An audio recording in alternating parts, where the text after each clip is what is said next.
In this session, we will try to uncover message routing in more detail.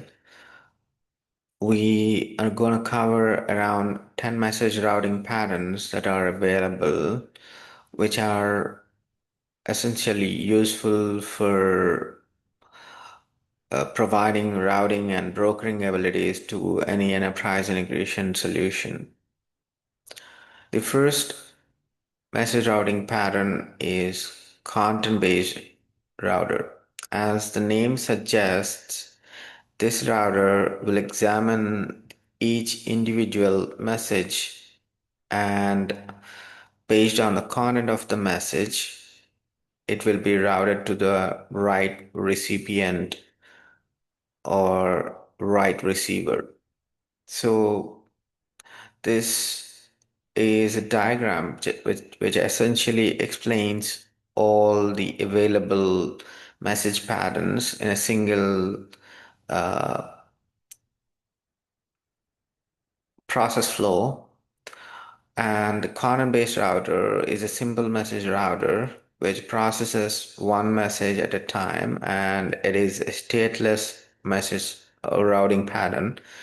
And a single message will come out of the a router, and exactly one receiver will be receiving when a content-based router is used.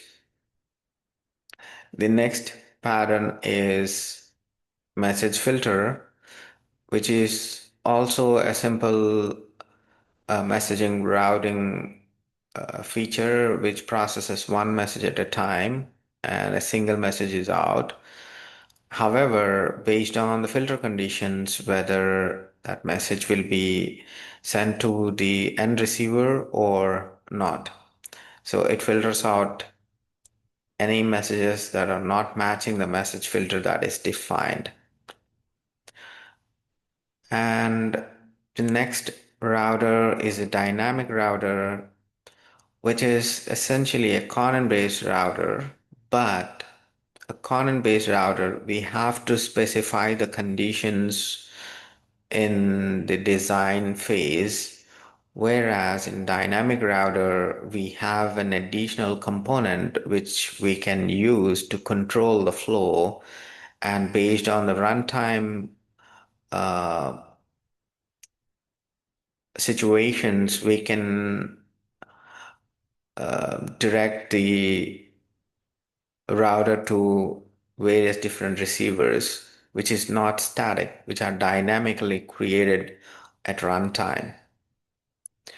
The next message router is recipient list, which is essentially a list of receivers we define beforehand at the design time, and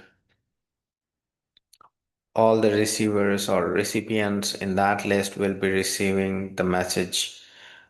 However, we can also control using a control component, and this recipient list can be updated at runtime based on certain conditions, and the recipient list can be changed. So this is again a simple message routing pattern, process one message at a time, and multiple messages will come out, and for recipient list, a parallel processing occurs, and the receivers which are listed in the recipient list will be receiving a copy of the message. The next pattern is a splitter pattern. Um, Imagine in your enterprise, you receive bulk orders, say, for example, 1,000 orders per message. Then there might be a situation where you have to split all those 1,000 orders and process each single order. And then this is the pattern, messaging router pattern, which we will be using to split all the 1,000 incoming orders and process them sequentially. And this is the message pattern we can make use of, which is a splitter. And The next pattern is somewhat related to the pattern which we discussed right now, which is splitter. This is an aggregator. So once you process all the 1,000 orders, then you have to aggregate all the processed orders and send it to some downstream destinations. Then this is the pattern that is useful to aggregate all the multiple orders into single message and send to the downstream consumers for further processing. So here, this flow process multiple messages at a time, which are also stateful. Basically, you have to maintain the state. In other words, you have to know somehow that there are 1,000 orders that should be aggregated and send it to the downstream system. So for that same reason, aggregator message router is a stateful message routing pattern. Then the next pattern is resequencer. For example, the 1,000 orders that you have processed might be processed in parallel. And when parallel processing is in place, there is no control on the sequence of the orders. Some components or apps may be faster for different reasons. Uh, those processes or those orders will be processed faster than other process, which is processing essentially at a lower speed. So this will make all the orders uh, run out of sequence. And if there is a requirement in your business that you have to send the orders in sequence to the downstream consumers, then you might be looking at a messaging pattern called Resequencer.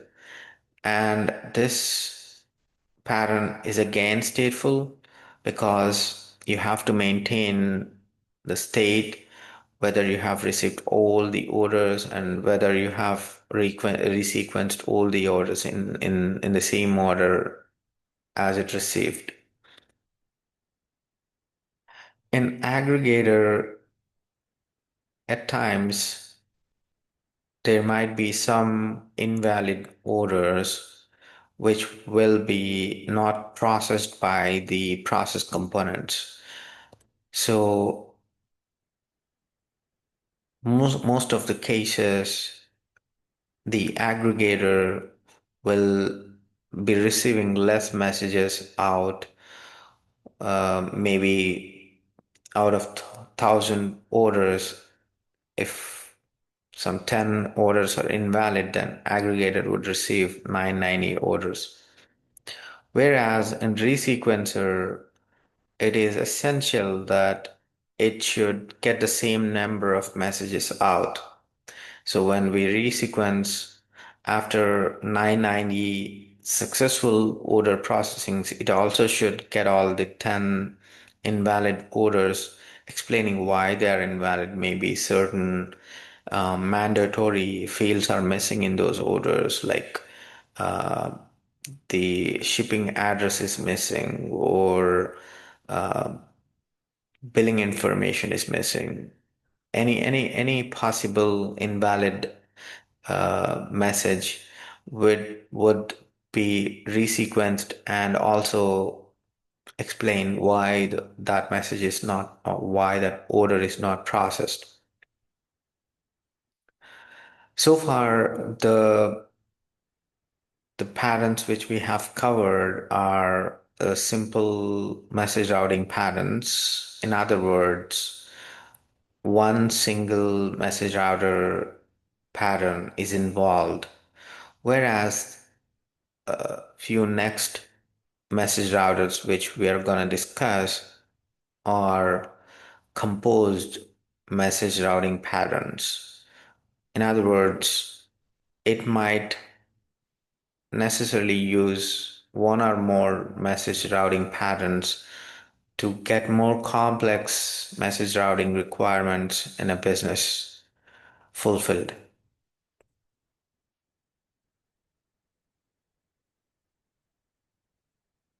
And this is the composed message routing patterns. And let us first see parallel processing message routing patterns.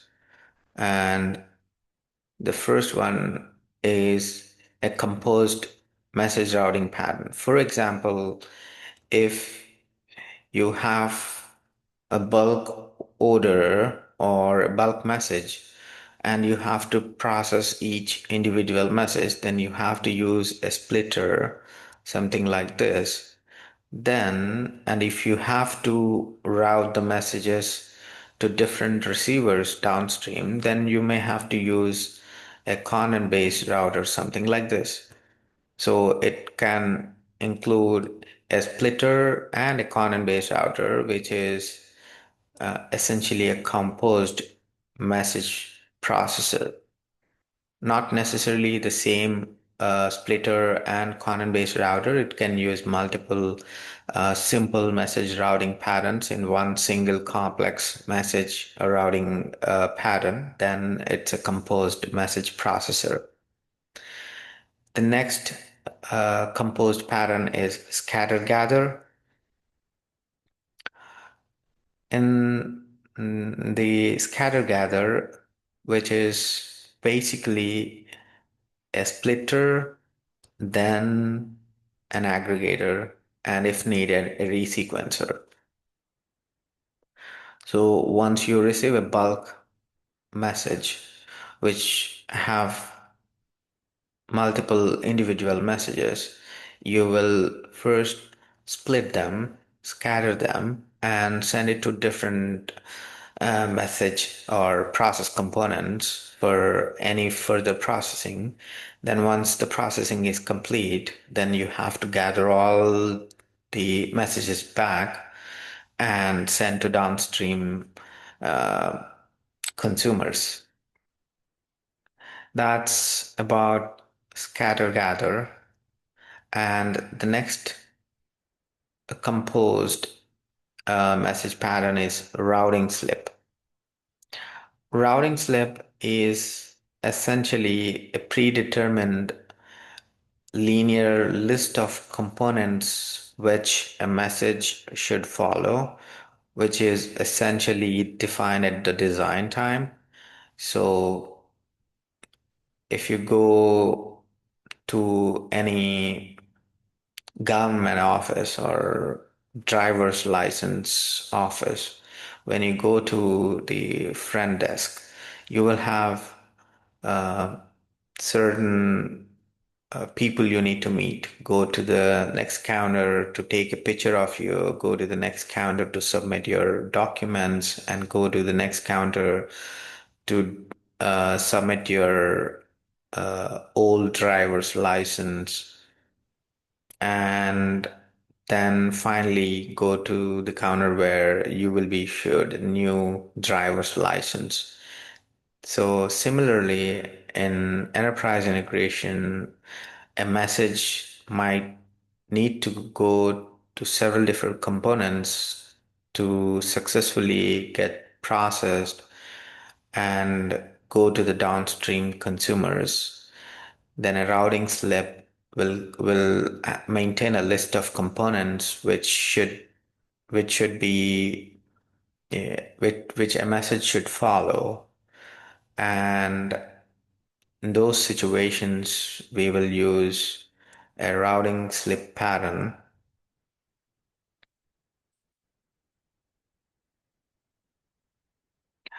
which is essentially a sequential, predetermined linear flow. The next message routing pattern is process manager. Process manager is something similar to routing slip. However, you do not know which process component a message should follow beforehand, meaning that at design time, you do not know or you cannot determine what processes it should follow because the incoming message is so different from one another. Uh, the Each message should follow different processes or go to different processes for the processing, and that only can be determined during runtime. And in those situations you have to go for a process manager, and the process flow is not linear or predetermined. It can take any path, and this is a classic example of enterprise integration pattern where a process manager is designed and developed, and there will be several different conditions in the flows where certain conditions are executed, and if it passes the condition then go to this flow. If it is passing another condition then go to this flow, and there will be always an otherwise flow where none of the conditions is matched and you have to take certain flows. So this is essentially a central process manager where decision will be taken during runtime based on the content of the message. The last pattern is message broker.